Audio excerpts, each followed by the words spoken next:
సంఘమా, దేవుని ప్రజలారా, నీ పరుగు ఎలాగుందో ఒక్కసారి ఆలోచన చేసుకో. లేకపోతే అడ్డదిడ్డంగా పరుగెత్తున్నావా? పరుగెత్తేవాడు ఓపికతో పరుగెత్తాలి. Praise the lord. హల్లెలూయా. ఓపికతో పరుగెత్తాలి, విశ్వాసముతో పరుగెత్తాలి, గురి చూచి పరుగెత్తాలి, గురి యొద్దకు పరుగెత్తాలి, చివరి వరకు పరుగెత్తాలి. మీకు సంగతి తెలుసా? పందెపు రంగంలో పరుగెత్తేవాడికి వాడు ఈ లైన్లోనే పరుగెత్తాలని ఉంటుంది. వాడికి ఇచ్చిన ఆ ట్రాక్లోనే పరుగెత్తాలి. అడ్డదిడ్డంగా పరుగెత్తితే బహుమానం రాదు. మొన్న ఈ మధ్య ఒలింపిక్లో ఒకడు పరుగెత్తాడు.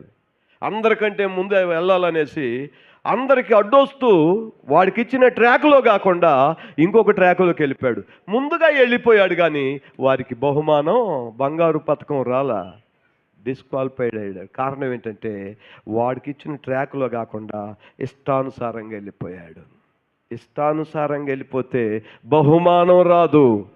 క్రమంగా పరిగెత్తాలి, విశ్వాసంతో పరిగెత్తాలి, చివరి వరకు పరిగెత్తాలి, అలయకుండా పరిగెత్తాలి, నమ్మకంగా పరిగెత్తాలి, ఓపికతో పరిగెత్తాలి, బహుమానం పొందునంతగా పరిగెత్తాలి.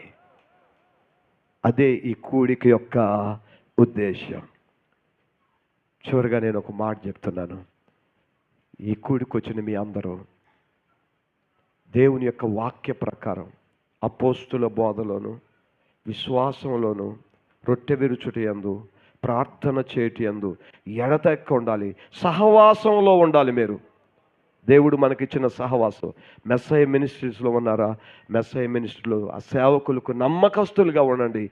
దేవుని కొరకు సాక్షులుగా ఉండండి.